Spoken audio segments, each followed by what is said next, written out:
TikTok's just unmatched ability to like facilitate and speed run parasocial relationships between content creators and their audience is literally unmatched and unprecedented. There's no other platform like it. And I think through the conversations we're going to have today about Jake Weber, that will become very clear. But before I do start yapping about all of that, let me introduce myself if you've never seen this channel before. My name is Cowders Live, and basically what we do here is video essays talking about things on the internet, and then we'll discuss it as a team down in the comment section below. So if this community sounds like fun for you, please feel free to subscribe and join. We're trying to beat this here old ratio. And we're doing it, we're getting better. Yippee! And if you're not new here, hello again team! Today we are tackling the conversation of Jake Weber, and I am wearing a hat today as I didn't like my hair today. It didn't look like my hair, which is a weird expression, but I hope someone out there relates to it. Anyways, Jake Weber, let's get into it, yeah. Jake Weber is a multifaceted content creator, known for his presence on YouTube, TikTok, and even his music career. Although Jake has been around for a while, his popularity really skyrocketed through TikTok. Loads of people would like clip up his YouTube videos or make fan edits of him, and it would all be put on TikTok for our consumption. Lots of like shopping hauls, trying different foods, buying things, you know, kind of just like the classic YouTuber, I guess. Jake is very closely associated with content creators like Johnny Gilbert and his ex-girlfriend Tara Yummy. And as a trio, they vaguely carved out their spot on being like the faces of alternative TikTok. Kind of. Sort of. Yeah. But because of this like absolute shoot to superstardom level status, Jake has been involved in a fair share of controversies. So today we're going to be diving into the complexities of Jake's public persona, examining the criticism he receives and reflecting on what it all basically means for broader society, I suppose. But team, before we get into our first talking point, I have a very special announcement for you all. Team, this is not a drill. Aura have very kindly agreed to be the first ever sponsor on my channel. So to celebrate, here's me doing Gangnam Style for a minute whilst I tell you more about Aura. Aura set me the challenge of searching up my actual name on the internet. And boy, let me tell you, it sent me down this weird dark rabbit hole of just sheer disbelief about how much public information there is accessible about me. Emails, addresses. What if someone used the information about me on the internet to track me down and steal my Bonnie FNAF collection? I was not willing to take this risk, but this is where Aura can help me and you. Aura shows me which data brokers are selling my information and then automatically on my behalf submits opt-out requests for me. I don't know if you've seen, but many large companies like AT&T have had huge data breaches, meaning millions of us have had our data exposed on the internet, where creepy hackers could get a hold of it and misuse it. But once again, Aura has our back. Aura can give us lifetime security alerts to tell us if any of our data has been leaked, like even our password. Not only this, but Aura also offers these services. Zooey Mama, and you know what this means? I don't have to download multiple different apps. Aura has it all in one place. Synergy, efficiency, Cowders Life likes Aura, and you should too, hopefully. You can go to aura.com/cowderslife to start your 2-week free trial to see how Aura can help you personally. Also, the link will be in the description. Thank you, Aura. I feel the first point we literally have to cover is the one I'm seeing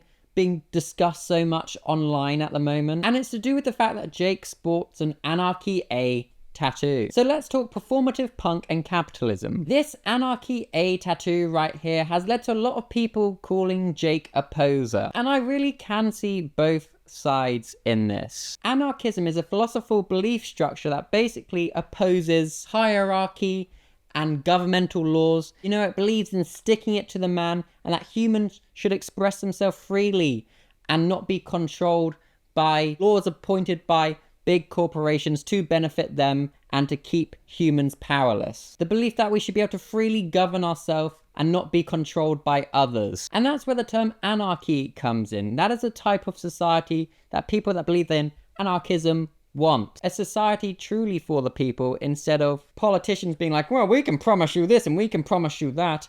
They want a state with no laws where humans can live harmoniously. So despite anarchism and anarchy not being directly birthed from punk, it is incredibly linked to the punk movement, because punk in itself is also a counterculture movement which tries to fight mainstream and challenge the status quo. So anarchy can be linked to the punk movement because a lot of punks don't want to live in this world controlled by this hierarchical state where they're governed by people that they didn't elect themselves, or they feel those people don't represent them. So because this symbol has been used amongst a lot of punk imagery for, decades now, it has a pretty strong symbolism within that community, and also just to people that are actually into anarchy themselves. It's not really a symbol that was meant to be commodified and trivialized. So from that viewpoint, if you are a member of the punk movement, or if you,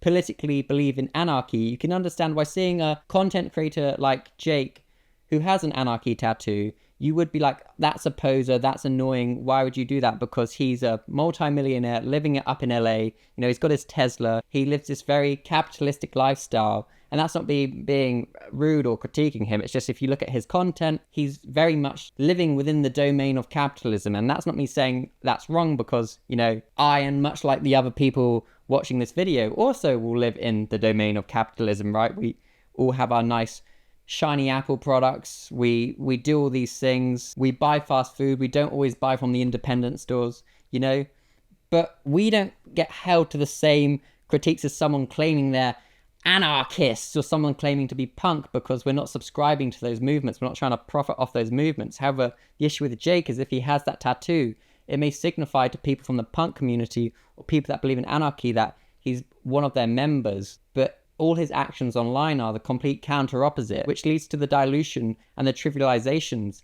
of the anarchy movement. Something that's meant to be this political agenda is being like, I'm just a quirky, edgy man on TikTok, which I can totally see from their viewpoint of, being a punk or an anarchist. It must be very annoying, especially because of in modern media, how these big corporations and these big movie companies have tried to turn anarchy and anarchism into something it's just not. They try to make it something heinous and scary. Think movies like The Purge. They try to make it out like, oh my gosh, there's no laws, we're all gonna kill each other. But actual people who are part of this philosophical, political movement actually just want humans living harmoniously with each other and actually living to help each other rather than to profit off of each other. Instead of living in greed, they want us to have a shared ownership of the world and live happily. Think, woo, this is so nice and feel good vibes.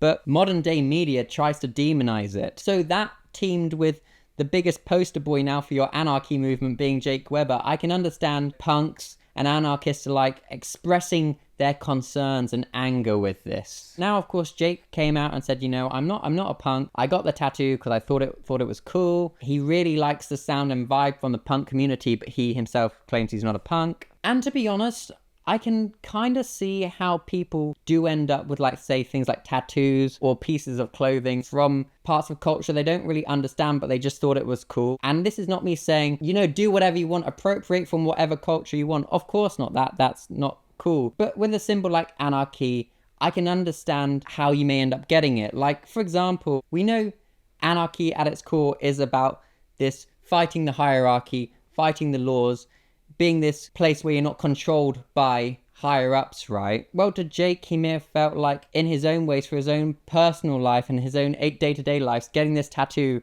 meant he was rebelling against the social norms, As he said in one interview, he moved to LA because the things he felt like he was shamed for in his hometown, he was celebrated for in LA. He felt more liberated. So perhaps, and this is purely speculation, but I'm trying to understand how someone's thought process could lead to getting a tattoo like this. It's just like, yeah, I'm challenging my status quo on a personal level, so I want that represented in tattoo form. Now, that's not me saying whether that's right or wrong, I'm just saying that could have been his personal belief structure that led him to that decision. It's often like how you find lots of people, and I can give a funny anecdotal story here, of people that get spiritual tattoos. Specifically in the UK, you see a lot of young people with Buddhist tattoos, but they don't subscribe to the belief structure. And I remember one time I went on this date with this girl, and she had 2 sleeves full of Buddhist imagery. And I was like, oh, cool. Are you a subscriber to that belief structure, that faith? She was like, no, I just thought it looked cool. And I was like, oh, okay, sweet. Not that I'm comparing Jake and that person to the same totality, but I think people see imagery that they think is positive and it may relate to them on a personal level, and they may not think about the totality of it in a wider scale. but because it has this personal connection to them, they go ahead and get it. Now, of course, a normal person getting an Anarchy A tattoo would never be subjected to the same level of criticism and evaluation as someone in the public eye. But because Jake is a very big name in the alternative scene, and he kind of does profit off of being alternative and looking punky with the Anarchy A, I can see why people would challenge him on it. So it creates a conversation there, and I don't genuinely think people are calling him out to be like, get that tattoo removed, because it's not like he's done something legally wrong or something really heinous and wrong. I think he saw it, he thought it was cool, maybe he could relate to it on a personal level, or maybe he just thought it's a cool logo, it's fun, which also was what like 90% of people that get tattoos are guilty of. They just get things because they think it looks cool. And you know, your body's there to be a canvas of self-expression. I can totally relate to that. I've got lots of tattoos, and I feel more like me with the more tattoos I get because I'm just expressing myself. So maybe there's this part of Jake where he wants to express himself in that outlet, perhaps. And yes, despite me defending him in that empathetic state, I can still totally understand why punks and anarchists are like, do find it distasteful and annoying. But it's almost like your anger is not directed at Jake, but much rather at just the sheer consumerization and capitalization of subculture movements. And I suppose what you're going to see more of, sadly, I suppose, is the dilution of these subculture movements, because young guns coming up, young people who are just exposed to the capitalistic version, this very face value version of these subculture scenes, aren't really going to see the history, because that's not what's being promoted on TikTok. It's about the look. And that's what we're seeing in a society more as a whole now. Society is far more form over substance. By that, what I mean is, you know, how you look, how you present, rather than are you actually saying anything of merit, or are you actually standing for anything? I think if you really critically analyze it, you may have an issue with it. But on a day-to-day,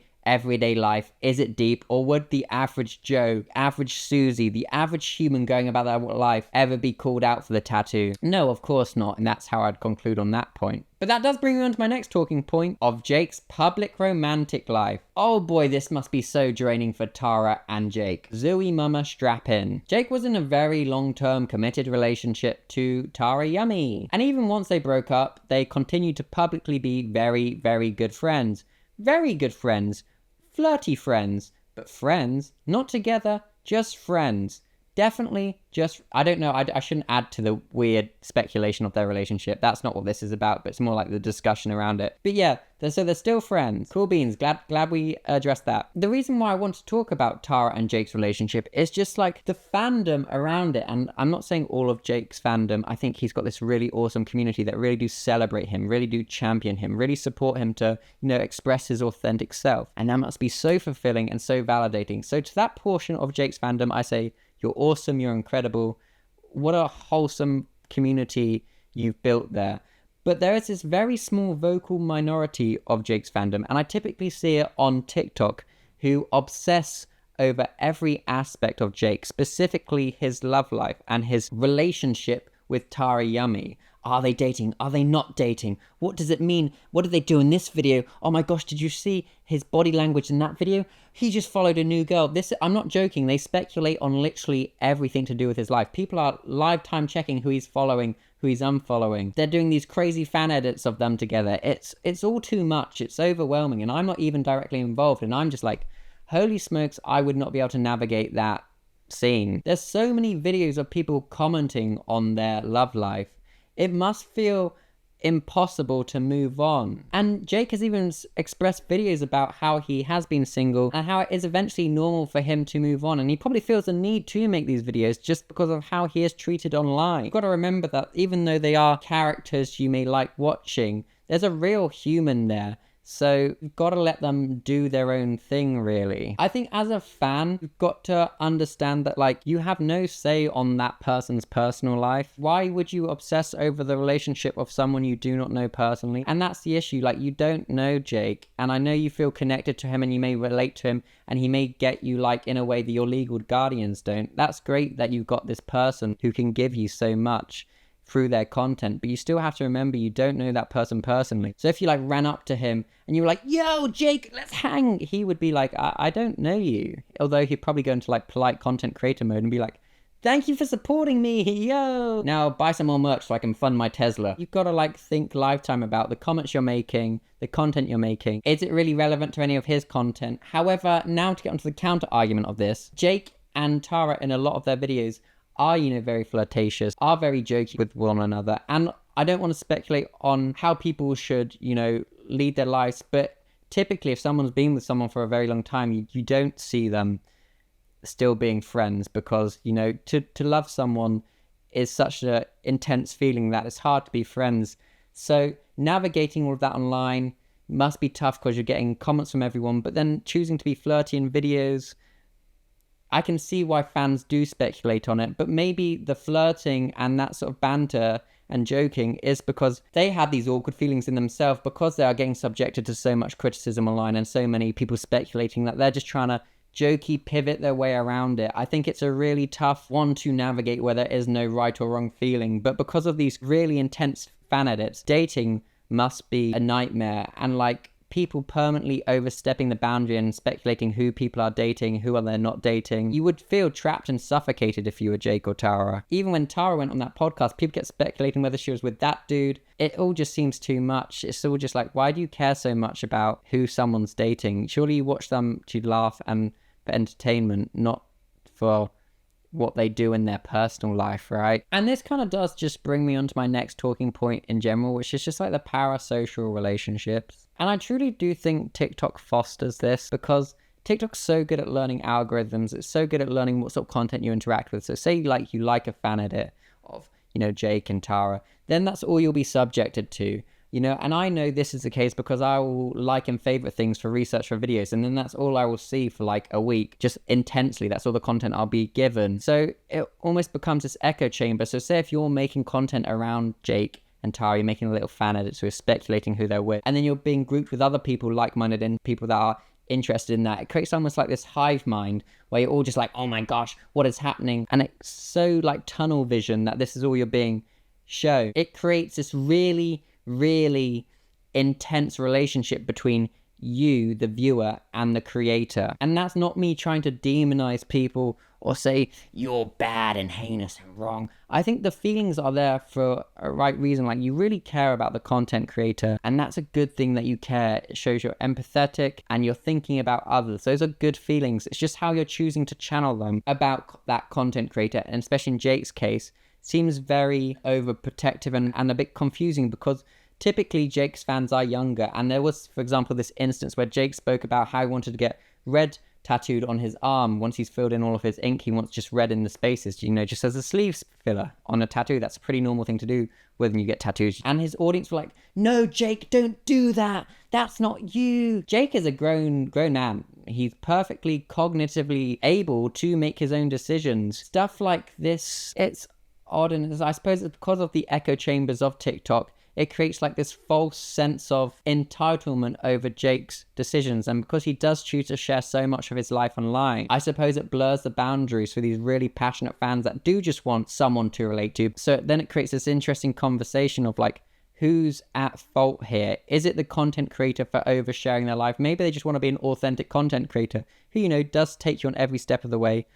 Is it the fans who are being really over the top and trying to have a say on someone's personal life, especially when it's an adult? Or is it the platform, by creating these intense echo chambers? They've set the algorithm up in such a way that it just tunnel visions you to your interests and the things you show engagement to. I think you don't want to point fingers at anyone in this situation. It's not like the algorithm has a conscience of being bad or good. It just gives you the content you want to watch. I think Jake, seems like a very genuine human in the sense that he does just talk online about how he's feeling, how he's thinking, what he's doing, and he does share a lot of his life online. Now, I don't think that makes him a bad person. I think in some ways it creates this really good, wholesome community. And like I said earlier, a large portion of Jake's community are really wholesome and really just engaged with his content. I think the downsides of being that transparent online and showing so much of your life is you get a small portion of your community, but they're always going to be the most vocal, who really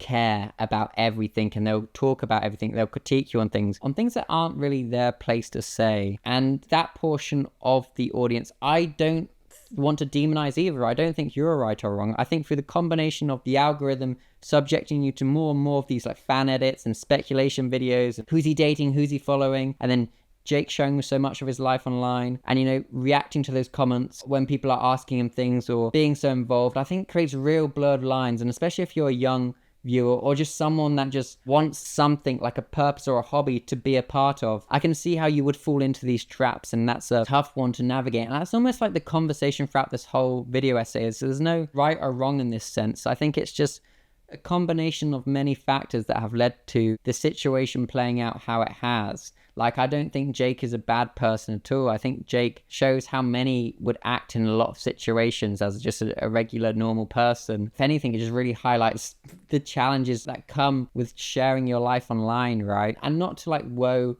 is me, Jake, because I know he optionally chooses to share a lot of his life online, but it must take a genuine toll on one's mental health to be subjected to so much criticism and analysis from people who are supposedly your fans. But I think sometimes when people get so passionate about things, their views and their moral compass get distorted in their pursuit to find more out about their creator. You know, they're so excited to learn more, they don't realize what they're doing is unethical and weird. And that must be a heavy burden to bear for Jake. Maybe you feel he can't show his new partners online or anything. And if you do feel you're watching this video and you feel you might be part of Jake's more involved or attached audience, should I say, you know, maybe you're the ones making the fan edits about who he's dating or Hara Yummy edits with him, I think it's important to recognize that if you are doing this and you do care so much about who someone else is dating or how they're tattooing their body, it's almost like those are good feelings, but I think they might be misplaced. And those are great feelings and energies that you should try and put into yourself. All that energy you're doing about caring about someone else, maybe give yourself a chance for once. And that's not me trying to be like, all like, ooh, I don't really have a word for it. If there's a word someone could give me in the comment section, I'm not trying to be like over emotional. I don't know what the word is, but like genuinely, all these real good emotions you're putting out there, you're giving someone else you don't know. You literally don't know this person. So much of your emotional energy. Why don't you just try giving that to yourself? The next thing I would like to discuss is like the controversial followings, notably Belle Delphine. A lot of people came online and they were annoyed or they thought it was weird and creepy that Jake followed Belle Delphine. Now, for those who don't know who Belle Delphine is, Belle Delphine was a really, really, really notorious content creator a few years ago. She is an adult content creator who was infamous for her like childlike portrayals in her adult themed content, which is as creepy and heinous as it sounds, unfortunately. Now, understandably so, Jake's very engaged and aware audience were like, oh Jake, why do you follow Belle Delphine? What she perpetuates in society is at the detriment of society, not for the benefit of society. Now, Jake did address this. He said he's unfollowed her, but still people think he's weird for following her in the first place. And for that, I would like to offer a counterpoint. Back a few years ago, Belle Delphine really popped off and she was, you know, she's almost like a lolcow. And by that, I mean people like laughed at her and they're like, this is so weird and like just so devoid of like reality that it was almost like a circus show. People watched her non-adult content but her other content just because they were just like, what on earth am I looking at? She collabed with many big YouTubers. The public opinion on her was not so nearly as negative as it is now. Now, I suppose because of like herd mentality and group mentality and thinking as a group instead of thinking as an individual, Jake probably saw all of that, saw she was a content creator and thought, oh, well, if loads of other people are following her, loads of other, like, you know, big content creators, it's probably okay for me to as well, right? And I know the critique there would be, well, he should be able to think for himself. Yeah, but I feel lots of people get led astray by seeing what others in their industry are doing or what their friends are doing. So maybe he didn't think about it with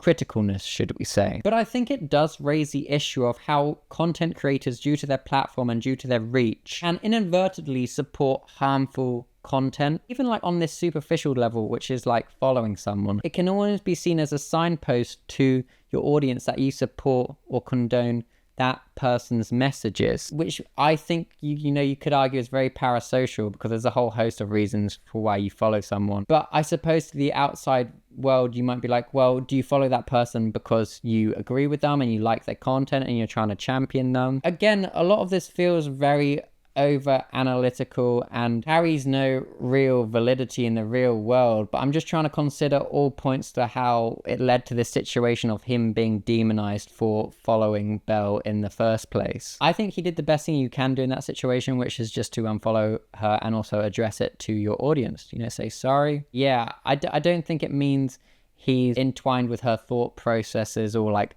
or what she condones good content. You know, I don't think that's the case at all. I think it's just a case of group mentality. She's popping off. Social media space is a weird one. If someone's popping off and getting lots of followers, you typically end up following them as well, you know, just to fit in and be part of the crowd. I think now as he's older and he can reflect more and probably critically think more, he probably wouldn't do that again. You would like to think, right, lessons learned, but said sorry. I think in that situation, he's done things that need to be done. Obviously, that doesn't take away from the people that have been negatively impacted by Belle Delphine, and that's not me ever trying to speak over them and be like, I say it's okay, so it's okay. I just try and give nuance to the conversation and offer some thought of how people end up in these situations. And I think if we're honest, Jake is a pretty regular guy, and that's not mean to, you know, discredit his intelligence or anything like that. I think he's a real creative, awesome content creator that's done some interesting things, but he's not like this mega mind genius that's like critically analyzing everything. So I think a lot of the things and the potholes we see Jake fall into happen just because he's a pretty regular dude, and I think the same